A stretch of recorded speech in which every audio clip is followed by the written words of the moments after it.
Você podia me explicar qual é a proposta de vocês para a Constituinte? É uma proposta que está fundada num princípio do direito das populações indígenas à terra, como primeiros habitantes e como vítimas de uma exploração e de uma violência de 4 séculos. Nós estamos hoje trazendo à Assembleia Nacional Constituinte a proposta de demarcação dos territórios indígenas, assegurando que as áreas ocupadas pelas populações indígenas sejam condição de vida para gerações futuras. A Coordenação Nacional dos Geólogos tem uma posição clara em relação à questão da mineração em áreas indígenas. A nossa posição é de que os silvícolas devem ter o pleno usufruto dos recursos naturais do solo e do subsolo e que os bens minerais existentes, eventualmente existentes em terras indígenas, sejam considerados como uma reserva nacional. Então, somente excepcionalmente, naqueles casos em que o país não disponha daquele determinado bem mineral em outras partes do seu território para o consumo interno, aí então se faria a pesquisa e eventual lavra, se constatada a presença de um depósito mineral específico, assim mesmo com o consentimento da respectiva comunidade indígena e também do Congresso Nacional. Somos plenamente favoráveis à atividade mineral nas áreas indígenas, tanto por empresa estatal, como por empresa privada de capital nacional, satisfeita as condições, primeiro, assentimento prévio da comunidade indígena, segundo, assentimento prévio da FUNAI, que é o tutor do índio, e participação nos resultados da lavra para as comunidades indígenas, administrado pela FUNAI para a política indigenista nacional. Achamos que as dimensões de hoje das reservas indígenas, o potencial que a Amazônia representa, não deve levar a se fechar a mineração à área indígena, mas ter cuidado para que todas as atividades econômicas que se desenvolvem em área indígena, inclusive a mineração, respeitem os parâmetros da cultura, das tradições das comunidades indígenas e a sua opinião diretamente ou através do órgão de tutela que é a FUNAI. Se houver uma questão de bem comum, por exemplo, de um interesse nacional, enquanto só naquele lugar se encontrasse um determinado minério que não pudesse ser explorado em outras áreas, que aí, exatamente com o privilégio da própria União e com todas as reservas, com todas as atenções e solicitudes e garantias, se poderia, evidentemente, entender uma exceção. Resultado, a posição da CNBB é a favor da vida do índio, dentro do contexto do bem comum de toda a nação, e por isso mesmo exclui essa concessão de licenças indiscriminadas que começaram a atentar contra a sobrevivência dos 200 mil índios restantes em nosso país. A questão indígena e os direitos indígenas na Constituinte começaram a ser discutidos publicamente na Comissão Afonso Arinos. E essa mesma discussão foi levada à Subcomissão de Minorias, Negros, Deficientes e Populações Indígenas e foi debatida também na Comissão de Ordem Social. Em todas essas instâncias chegou-se a uma formulação aceitável, uma formulação que preserva ao mesmo tempo os direitos dos índios e o interesse do Brasil como um todo. No anteprojeto da Comissão de Sistematização, o que foi aprovado na Subcomissão de Minorias e na Comissão de Ordem Social foi levado em consideração e incorporado corretamente. A partir desse momento, começou uma campanha de imprensa extremamente violenta que levou a uma modificação consubstanciada no substitutivo do deputado Bernardo Cabral, relator da Comissão de Sistematização. Esse substitutivo modifica completamente tudo o que havia sido discutido e aprovado anteriormente.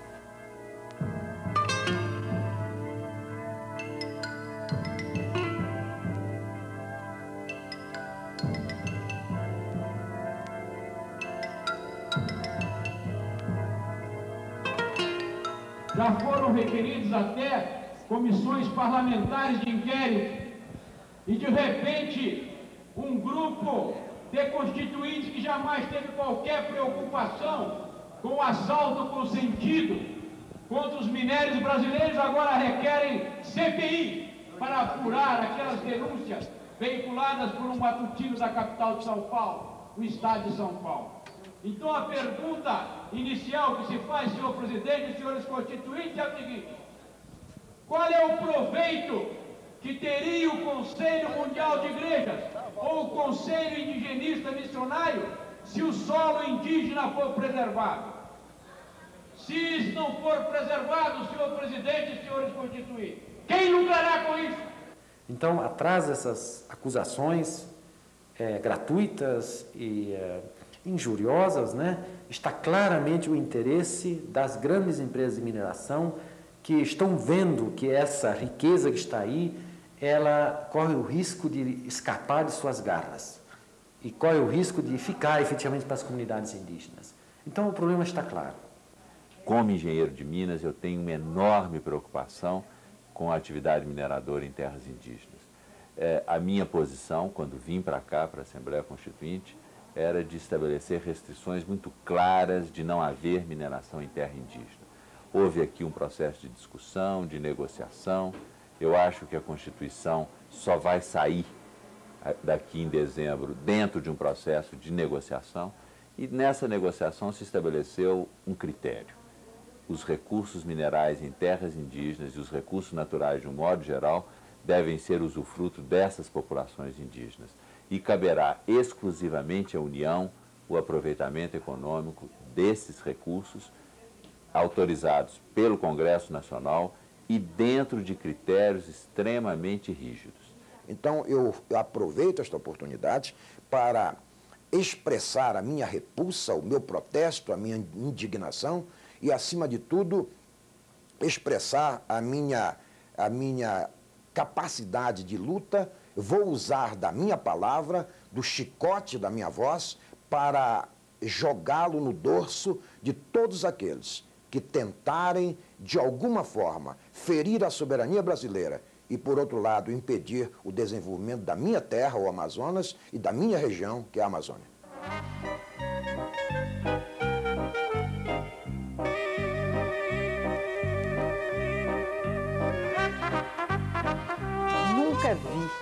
Nunca vi uma lei, uma proposta de lei que envolva interesses, terra, lucros, ouro,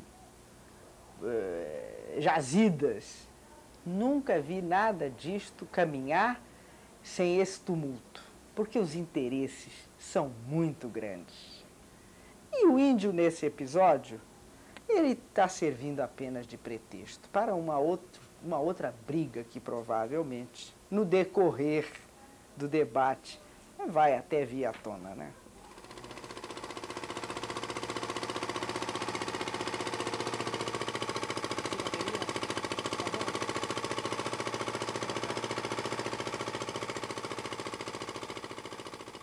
Nós esperávamos, nós tínhamos inclusive informações de que haveria uma campanha violenta, uma campanha muito forte com relação a toda a questão da mineração, a todos os direitos, as restrições que nós estávamos colocando com relação à exploração do subsolo, dos minérios no subsolo das terras indígenas. Agora, eu nunca esperava que a campanha fosse tão violenta, tão sistemática, e que um órgão da imprensa, da grande imprensa, se tornasse simplesmente, assumisse o papel da imprensa marrom.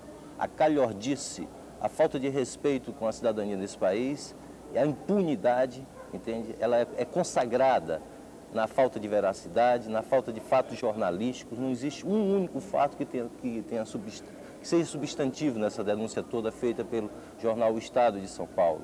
O que se coloca, o que se vê claramente é o seguinte: existe uma estratégia que parece, inclusive, em determinado momento, nos dá a sensação de ser uma estratégia militar, de órgãos de inteligência, coligados aos interesses mais sórdidos da mineração, seja a nível de empresas nacionais, seja de empresas multinacionais. Eles não aceitam de forma nenhuma que essa proposta que foi até aqui aprovada, que foi consagrada nos dois níveis, na subcomissão, das minorias, das populações indígenas, dos negros, que foi aprovada lá e foi aprovada na ordem social, que ela seja sequer levada a plenário, que a gente tenha condição de discutir. Então eles tumultuaram o debate. É uma outra forma de entreguismo.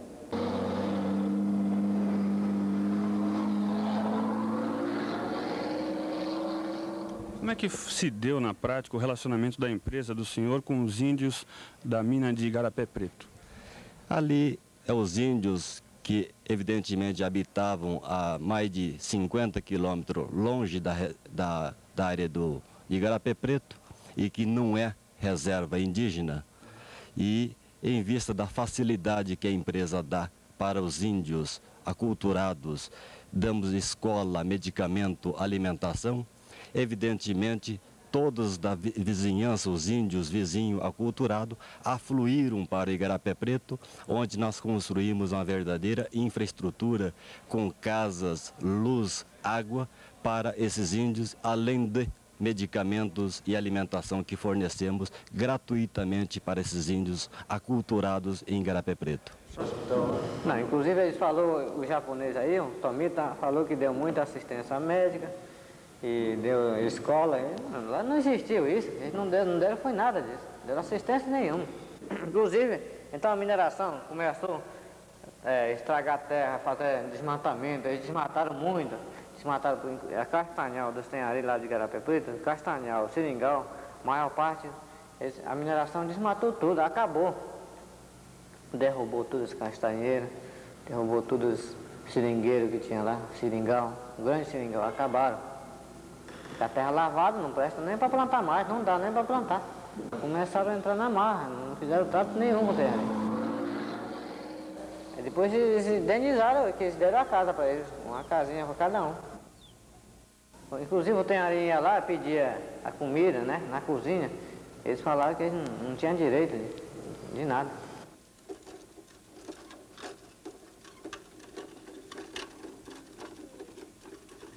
Então segurança que ficaram lá, eles levaram muita bebida para o Tenhari. Levaram muita bebida e começaram a dar muita bebida. Então criou muitos problemas. Da FUNAI não tomou providência nenhuma. E aí a mineração foi tirando, explorando a área dele. E a FUNAI não tomou providência nenhuma. Quando a FUNAI foi tomar as providências, já era tarde. Como ocorreu na área de Igarapé Preto com os índios aculturados, poderá ocorrer com todos os índios aculturados que querem ter um certo benefício, uma certa vantagem, uma certa assistência que tem dado aos índios de Igarapé Preto e os outros índios aculturados. Bom, então, enquanto se pensa a cultura como análogo à raça, se pensa num acervo de traços culturais, certo? Ora, é essa ideia de acervo de traços culturais que não tem mais nenhuma vigência. O que a antropologia percebe hoje é que a cultura é algo essencialmente dinâmico, né? É algo que se recria constantemente. E que, portanto, não podem ser usados traços culturais para identificar um grupo. Por quê? Se nós pensarmos, por exemplo, em modos de vestir, modos de namorar, modos de comer, modos de falar de nós mesmos, nós não teríamos a mesma cultura que os nossos avós, que pensavam de uma outra maneira, tinham outros valores, se vestiam diferentemente, comiam diferentemente, falavam diferentemente. Então, nós não seríamos o mesmo grupo que os nossos avós, certo? Se usássemos essa noção de cultura, essa noção de traços culturais, né? Usar essa noção de cultura aqui é um uso político que tende a separar, digamos, os índios que correspondem aos nossos estereótipos, né? Porque a eles não se pode negar que eles tenham direitos à terra, e eliminar com uma penada, né, todos os outros grupos indígenas, a pretexto de que seriam aculturados, a pretexto de que teriam perdido sua cultura, e negar-lhes todos os seus direitos, ou seja, seria negar-lhes a condição de sujeitos dos direitos indígenas. Então não adianta nada a Constituição reconhecer todos os direitos justos para os índios, se por outro lado se eliminam os sujeitos desses direitos. Como inventar um plano Cohen da mineração para desmoralizar esta questão fundamental que cresce dentro da Assembleia Nacional Constituinte, de que as empresas privadas não devem ter acesso à mineração nas terras indígenas, porque isso significará o genocídio. E qualquer cidadão, qualquer parlamentar que tem um mínimo de moralidade e responsabilidade não pode votar uma permissão dessa natureza. Eu sou obrigado a reconhecer que o meu pensamento de hoje é diferente do pensamento que eu tinha há alguns meses atrás. Quando fui indicado relator da subcomissão que tratava do assunto, eu tinha uma visão realmente um pouco diferente. Com o contato com as nações indígenas e com os órgãos que defendem os índios, eu me apercebi, ficou clara em mim a tremenda injustiça que nós cometemos contra as populações indígenas nos últimos séculos. Se nós atentarmos, por exemplo, para um mapa, nós vamos ver que não existem mais índios no litoral brasileiro. E a primeira caravela que chegou aqui em 1500 encontrou um porto cheio de índios no primeiro lugar que eles foram desembarcar. E essa disseminação, esse massacre que foi feito em cima das populações indígenas, foi feito com sempre a permissão do homem branco. E é preciso que nós coloquemos um fim agora nisso, radicalmente, na primeira oportunidade real que nós temos de fazer isso, que é a Assembleia Nacional Constituinte. Nesse processo de luta de interesses, que tem se manifestado extremamente aéticos, e eu espero não agredir com a minha manifestação o protocolo dessa casa,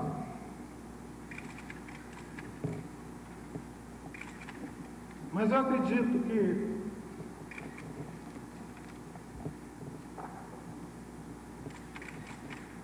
os senhores não poderão ficar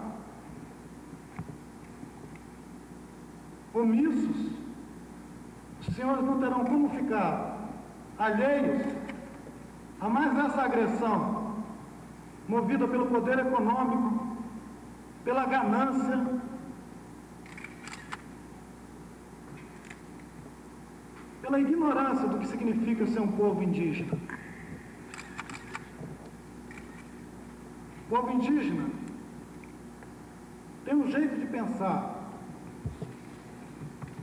tem um jeito de viver,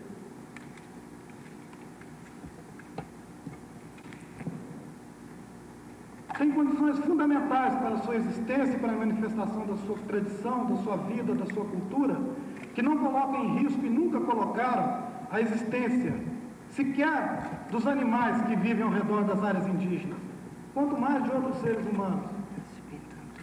Eu creio que nenhum dos senhores poderia nunca apontar atos, atitude da gente indígena do Brasil que colocou em risco, seja a vida, seja o patrimônio de qualquer pessoa, de qualquer grupo humano nesse país.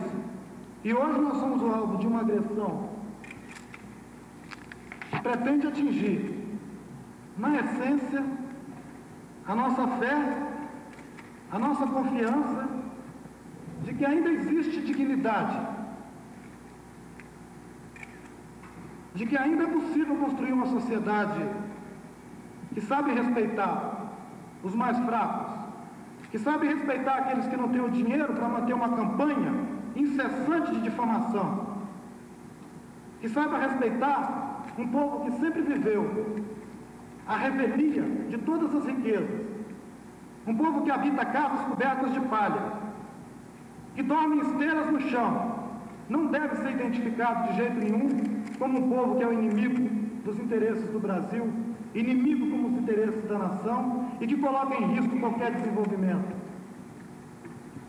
O povo indígena tem regado com sangue cada hectare dos 8 milhões de quilômetros quadrados do Brasil. Os senhores são testemunhas disso.